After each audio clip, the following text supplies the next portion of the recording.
न हो साथ कोई अकेले बढ़ो तुम, सफलता तुम्हारे चरण चूम लेगी, सफलता तुम्हारे चरण चूम लेगी।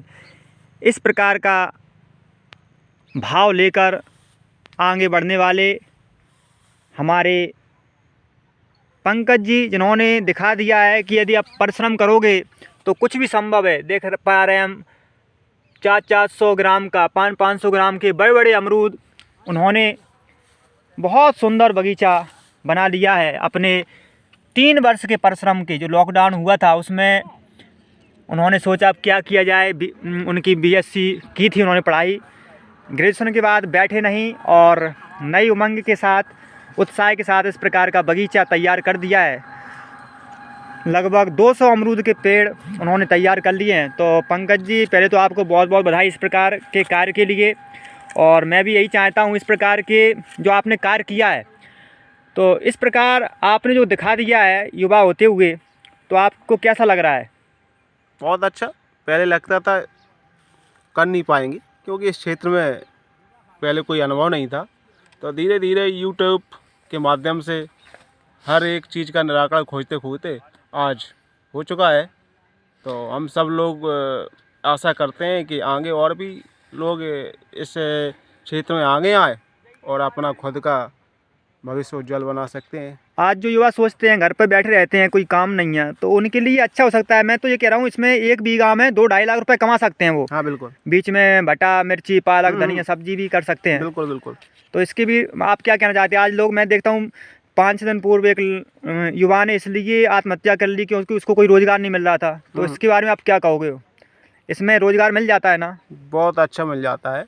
यही थोड़ा सा भी दिमाग लगा के इस क्षेत्र में थोड़ा दिमाग लगाया जाए तो होगा, इसमें अच्छा रोजगार है। 1 बीघा में ही 200-2.5 लाख रुपए तक की आमदनी की जा सकती है वार्षिक। अच्छा, तो हम कह सकते हैं इसमें निसंदेह कोई बड़ी बात नहीं है। आप 2-3 वर्ष केवल परिश्रम करना है और इस प्रकार का बगीचा जो आप देख पा रहे हैं अमरूद का है। और अमरूद के साथ साथ अपन उसमें पपीता, अनार भी लगा सकते हैं। हाँ, क्यों नहीं। और इस प्रकार के फल कर सकते हैं। तो हमें साल में 2-2.5 लाख रुपए 1 बीघा में ही मिलेंगे, तो कितना अच्छा रहेगा। यानी आप 20-25 हज़ार रुपये के मासिक के व्यक्ति बन जाएंगे। हाँ बिल्कुल। तो इसमें अपन बीच बीच में सब्जी भी कर सकते हैं। हाँ कर सकते हैं। अभी हमारे पास थोड़ा समय का अभाव होते हुए इसलिए ज़्यादा टाइम नहीं दे पा रहा हूँ। क्योंकि आप बच्चों को पढ़ाते भी हो। सबसे बड़ी बात तो ये है पंकज जी, गांव के विद्यार्थियों को भी पढ़ाते हैं, यानी 10वीं तक। हाँ जी। 10वीं तक विद्यार्थियों को शिक्षा देते हैं। चूँकि नौंदा जो गांव है ना, यहाँ से जो नगर माने, चाहे मेहुना और रोन माने, दूरी बहुत है, यानी लगभग 8 किलोमीटर है। तो इतने दूर जो बालिकाएँ हैं, बालक हैं, जाने में भी असमर्थ होते हैं। तो ये शिक्षा का जो प्रकल्प है वो भी चला रहे हैं और साथ साथ में ये पर्यावरण के लिए उन्होंने कितना अद्भुत कार्य किया है, जितनी प्रशंसा की जाए कम है। हमारे बीच सत्यगुण रामायणी भी है। रामायणी जी, आप यहाँ आए पहली बार, कैसा लग रहा है बताइए? यहाँ पर आकर मेरे को बहुत अच्छा महसूस हो रहा है। इतनी बढ़िया सुंदर बगीचा है और सभी से अनुरोध करती हैं कि ज़्यादातर ऐसे पेड़ लगाएं। आप कथाओं के माध्यम से अब बताओगे लोगों को? हम कथा के माध्यम से बताते हैं कि पर्यावरण पेड़ जरूर लगाएं, क्योंकि एक पेड़ लगाने का बहुत बड़ा महत्व है। मानस में भी इसका उल्लेख है। अच्छा, कि सीता जी ने और लक्ष्मण जी ने स्वयं बहुत से चित्रकूट में वृक्ष लगाए। तो पंकज जी ने बताया भी कि इससे रोजगार भी मिलता है, आप देख ही चुके हो। हाँ बिल्कुल। तो अब आप कथाओं के माध्यम से बताना। बिल्कुल, आप बिल्कुल बताएंगे। तो हम कह सकते हैं इस प्रकार की अनुभूति हो रही है और कहीं ना कहीं बहुत अच्छा है प्रकल्प।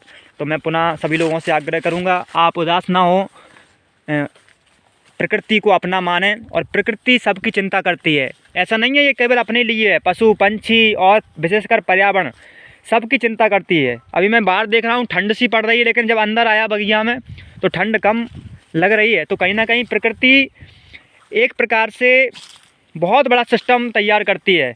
यानी जब सर्दी होती है तो पेड़ों के पास चले जाओ तो आपको गर्मी लगेगी, और जब गर्मी होती है तो पेड़ों के पास चले जाओ तो आपको ठंडक होगी। तो प्रकृति बहुत ही वातानुकूलित रहती है और अद्भुत रहती है। तो कहीं ना कहीं हम देखते हैं मौसम जो है, पर्यावरण है, इसकी चिंता करती है। तो सभी लोगों से आग्रह है कि आप पेड़ पौधों को अपना मानें, जितना हो सके पेड़ पौधे लगाएं और सबसे अच्छी बात है कि आप 5-6 तरह की वैरायटी लगाएं। यानी एक आता है जो अमरूद है, इसमें कितनी प्रकार की वैरायटियाँ लगी हैं? 5-6 प्रकार की लगी हैं। कौन कौन सी वैरायटी हैं? ताइवान पिंक है, बर्फ खान है, अच्छा, ललित है, 1 kg है, BNR है, इत्यादि प्रकार की। सब अलग अलग समय पे आती होंगी। थोड़ा उसका साइज, स्वाद, कलर अंतर है इसमें। किसी का अच्छा स्वाद, किसी का कलर में डिफरेंस है, और कुछ नहीं ज़्यादा। तो हम इस प्रकार प्रयोग कर सकते हैं, इस प्रकार की वैरायटी जो बताई पंकज जी ने, तो निसंदेह रूप से। और ये वैरायटी भी बहुत अच्छी होती है, जो देसी टाइप की अपन मान है, इसका टेस्ट बहुत अच्छा रहता है। भले ही फल छोटा आता है, लेकिन ये टेस्टी होती है। तो हमें इस प्रकार की बगिया लगानी है आपको। इसमें आप बगल बगल पे मुरब्बा वाला आंवला भी लगा सकते हैं, नींबू लगा सकते हैं, आम लगा सकते हैं, कटहल लगा सकते हैं। तो आप लगाएं। पुनः सभी मानवाओं को राम राम, सीताराम, जय श्री राम। पेड़ हैं तो जीवन है, पेड़ हैं तो हम हैं, और पेड़ हैं तो धरती माता हरी भरी हैं। तो आओ मिलकर पौधे लगाएं, अपने भारत भूमि को सुंदर बनाने में सहायक बने। जय श्री राम, जय पर्यावरण, जय भारत, जय भारत।